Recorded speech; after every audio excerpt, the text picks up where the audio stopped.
an Animal House production presenting to you Stalker. Sometimes the hunter gets hunted. Will they capture or kill the beast? The sounds of banjos are playing in the air, and the warmth of the fireplace radiates throughout the room. Homemade stew is simmering on the stove as the baking bread fills the nostrils with pleasant fragrances spreading throughout the house. Sarah Jo Nathan, a middle-aged woman plump with fine wrinkles, sits in an old worn oak rocking chair, knitting on a wool sweater.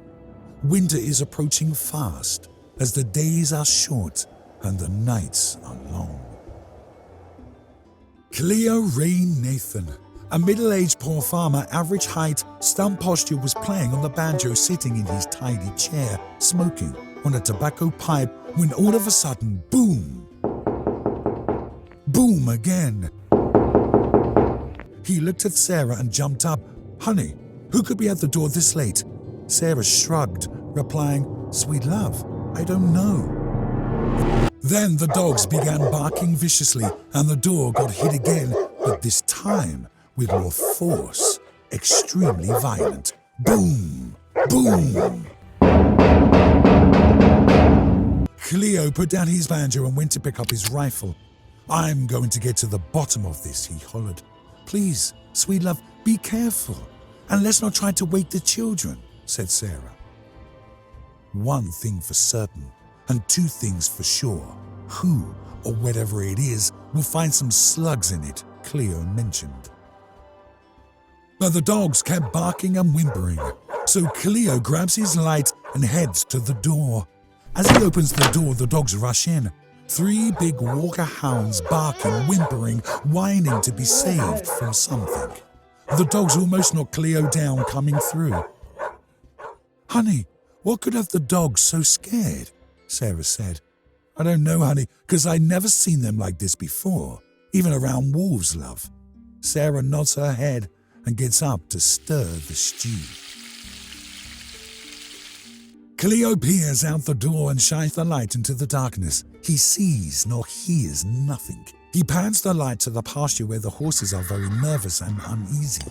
And as he pans back, he catches glimpses of something black run back into the tree line, into the darkness, out of his sight. It looked back as all Cleo could see was glowing eyes piercing through the trees and bushes. The body being invisible to his eye, it was crouching low, hidden. "What in the world was that?" he whispered. As the dawn spring forth a new morning, life is renewed and the spirit refreshed. Birds normally chirp and sing their lovely songs. The leaves rustle through the woods being pushed by a chilled wind. But on this particular day, there was complete silence. The woods were so calm, you could hear your own heartbeat, almost to a frightening point. But where evil lurks, fear cripples, and hunger drives any creature, man or beast, insane. The Ozarks hold many secrets, old lost mines, natural wonders so full of life and scenery, any creature will call it home. "I haven't seen a rabbit, a deer, or nothing in these parts," mentions Nordy Hilbo, a fellow hunter and farmer. He has his trusty black Labrador retriever Old Blue by his side. Nordy walks on through the woods and finds mutilated carcass of a deer. "Well, would you look a here?" said Nordy. Old Blue starts to growl. He begins to look around and focus on the woods in front of them. "Woof, woof, woof, woof," barked Old Blue. Nordy pulls up his rifle and points into the woods. He has his eye on the sights, waiting, anticipating what or whom alerted Old Blue. Old Blue growls again and again while Nordy waits. "Steady, boy, steady," calmly stating. Old Blue growls again, but this time he bolts for the woods. Nordy calls for Old Blue, but he keeps running to the woods in the alarming area. "Blue! Old Blue, come back!" Old Blue did something he's never done. He disobeyed Nordy's command. Old Blue ran into the thicket into the unknown. Growls, barks, and a struggle ensues in the thicket. Old Blue tries to run out back towards Nordy, and a big black cat swipes at the hind quarters of the dog. That is the biggest damn panther I've ever seen. Doggone it! I can't get a clear shot off. Nordy sadly saying Old Blue is losing bad. What do I do? So Nordy has to make a decision or watch his old friend die in a no-win fight. They're going at it fast and hard. Nordy aims his rifle and trusts his judgment. He fires a single round at the cat, but the agile panther moved and twisted, and the round hit Old Blue. The panther ran off deep into the forest out of danger's way. Nordy ran to Old Blue, dropped to his knees, and held Blue in his arms, sobbing and crying, saying, "I love you, Blue." Nordy held Blue, but the panther is cunning and crafty. He circled around and was behind Nordy, creeping, crawling, and ready to pounce when the time is right.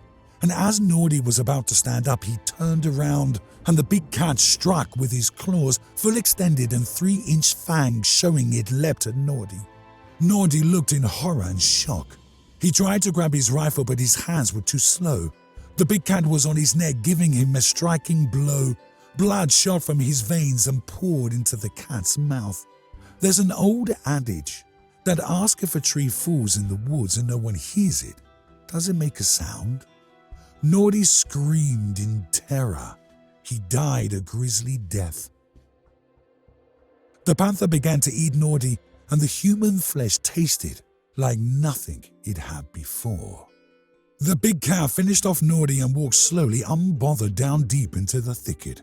His eyes glowing as nightfall stumbles in, his sheer black beautiful coat reflected in the moonlight like shining armor. As he gazes once again into the forest, waiting for another victim to steal their life as a thief in the night. Will the beast, the monster, be hunted, or will the beast, the monster cat, hunt the hunter? Who will win? I hope you enjoyed the story. Keep on the watch for part 2. Also, please like, share, and subscribe. And thank you for all your support. See you in the next one.